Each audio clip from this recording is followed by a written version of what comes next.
Assalamualaikum dan salam sejahtera. Saya Rahman bin Muhammad Bari yang memegang nombor metrik 73181.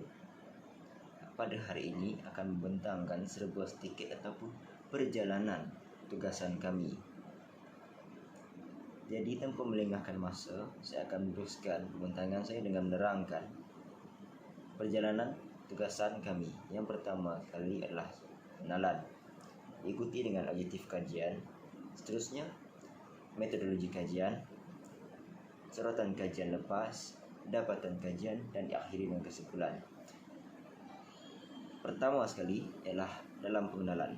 Pengenalan ini adalah salah satu mukadimah kepada setiap tugasan, di mana kita memberikan beberapa definisi-definisi yang berkaitan dengan tugasan kita. Yang pertama sekali adalah semantik. Apa itu semantik? Menurut Kamus Dewan Bahasa edisi keempat daripada muka surat 1443, semantik dimasukkan dengan kajian tentang makna, perkataan dan penamaan makna suatu kata. Seterusnya adalah leksikal. Leksikal ini diartikan sebagai bukan perkataan atau perbendaharaan kata sesuatu bahasa, iaitu makna sesuatu perkataan itu sendiri. Leksikal juga dimaksudkan dengan istilah bukan perkataan atau perbendaharaan kata sesuatu bahasa. Maksud ini diambil daripada Kamus Dewan Bahasa edisi keempat dari muka surat 912. Seterusnya,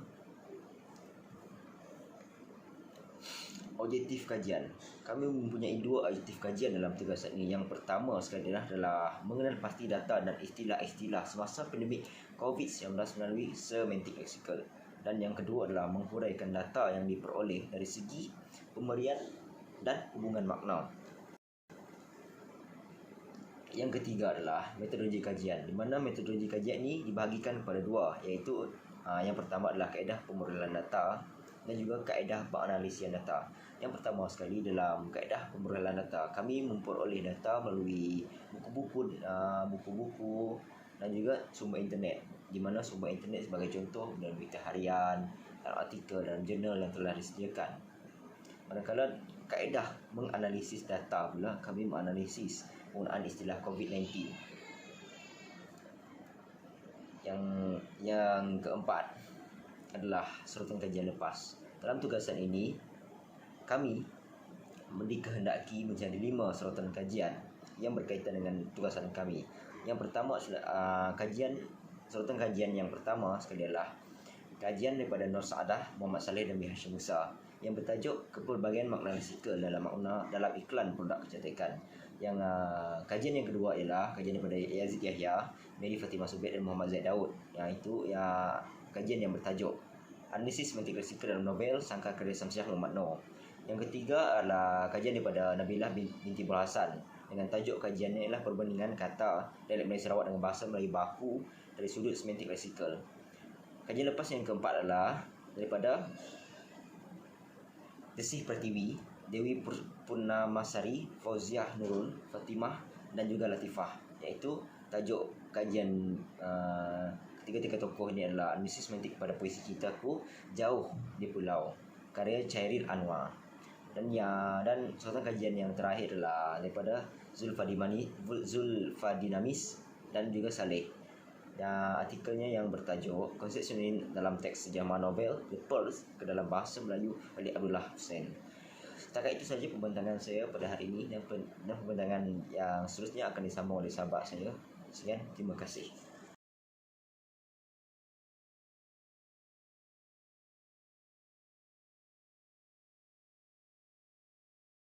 Oke, seterusnya adalah dalam data kajian.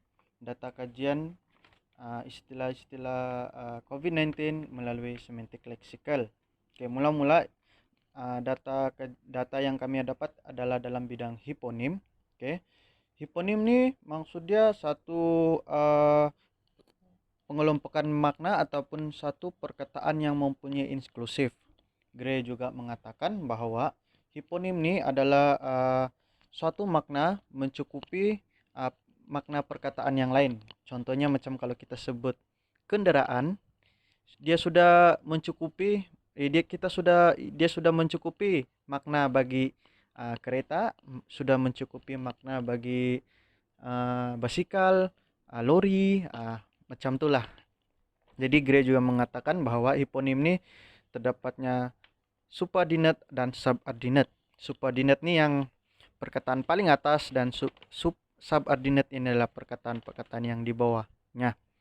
Oke, dalam istilah COVID-19 terdapat juga beberapa perkataan yang turut serta dalam semantic lexical, khususnya dalam hiponim. Sebagai contohnya adalah perintah kawalan. Oke, perintah kawalan ini maksudnya pergerakan ataupun arahan kita untuk kita dikawal. Contohnya kita sedang dikawal. Jadi dalam PKP ini mesti kita tahu banyak dalam COVID-19 ini banyak istilah kawalan nih, perintah kawalan. Contohnya macam PKP perintah kawalan pergerakan yang maksudnya pergerakan yang dihadkan, PKPP perintah kawalan pergerakan pemulihan. Contohnya kalau yang ini masih dikawal juga, cuma sudah bebas membuat aktiviti seharian, cuma memerlukan mesti ada protokol kesehatannya, cuma masih dalam kawalan. Seterusnya adalah PKPB, perintah kawalan bersyarat. Ini adalah perintah kawalan untuk sektor ekonomi sahaja bagi sesiapa yang bekerja dan mesti ada kebenaran ataupun surat kebenaran daripada polis ataupun dari syarikat. Dan seterusnya adalah PKPD. PKPD ini adalah perintah kawalan pergerakan diperketat. Perkara ini berlaku disebabkan satu tempat itu ada klaster baru ataupun pembawa baru jangkitan. Klaster ini maksudnya pembawa baru di sesuatu tempat. Jadi maksudnya itulah maksud PKPD, yaitu perintah kawalan diperketat sebab adanya klaster baru. Jadi kesemua ini PKPB, PKPD, PKPP semua itu adalah dalam bidang perintah kawalan. Maksudnya perintah kawalan pergerakan. Perintah kawalan maksudnya subordinate di sini adalah perintah kawalan. Yang di bawahnya adalah perintah PKPB, PKPD, PKPP, PKPB. Oke. Dan contoh lain boleh juga dalam bidang istilah COVID-19 seperti cluster. Cluster ini adalah bermaksud suatu tempat tuh ada pembawa baru ataupun penyakit baru. Jadi kita boleh cakap bahwa cluster ini ada banyak macam cluster tabligh, orang yang dibawa daripada tabligh hari itu yang pertama kali kita PKP itu, lepas itu cluster cluster Kinabatangan, sebab ada pembawa dia di sana. Seterusnya adalah istilah COVID-19 dalam semantik leksikal, yaitu sinonim. Sinonim adalah bermaksud perkataan yang seerti ataupun perkataan yang sama maksud. Menurut Gray, sinonim ini merupakan satu bentuk kata ataupun bunyi kata yang berlainan antara dua atau tiga kata lah, tetapi tetap mempunyai maksud yang sama atau hampir sama. Gray juga mengatakan bahwa istilah sinonim ini juga tidak semestinya mempunyai 100% kesamaan, cuma adalah kesamaannya. Dia tetap tidak bertentang maksud. Oke, melalui dapatan kajian yang kami dapat di sini adalah istilah penyakit zoonotik dan coronavirus. Coronavirus mungkin sudah tular di dalam dunia, yang kita sudah tahu coronavirus itu apa, dan penyakit zoonotik itu mungkin kurang diketahui oleh orang-orang sebab itu adalah istilah yang jarang kita dengar. Maksud penyakit zoonotik ini adalah penyakit dari binatang yang dibawa melalui virus ataupun bakteria dan tersebar ke seluruh dunia, dan yang terkena daripada penyakit ini adalah manusia seperti sekarang. Itulah penyakit zoonotik.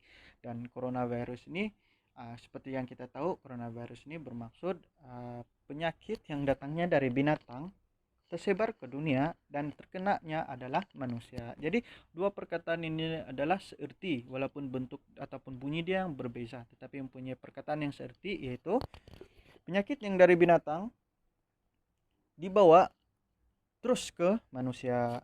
Maksudnya penyakit binatang tuh, penyakit yang dari virus dari binatang tuh berjangkit kepada manusia. Oke, seterusnya adalah data yang seterusnya adalah meratakan lengkungan dan mendaftarkan keluk jangkitan. Istilah COVID-19 meratakan lengkungan dan mendaftarkan keluk jangkitan. Oke, istilah meratakan lengkungan ini bermaksud mengelakkan peningkatan mendadak jumlah case COVID-19 serta penularan jangkitan. Yang seterusnya adalah istilah mendaftarkan keluk jangkitan ini bermaksud memastikan jumlah case harian pada tahap yang terkawal. Seperti yang Gray katakan tadi,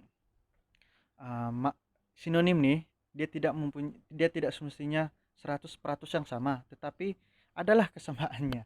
Jadi meratakan lengkungan dan mendaftarkan keluk jangkitan nih, dia tidak maksudnya tidak 100% sama, tetapi makna yang dia sampaikan sama.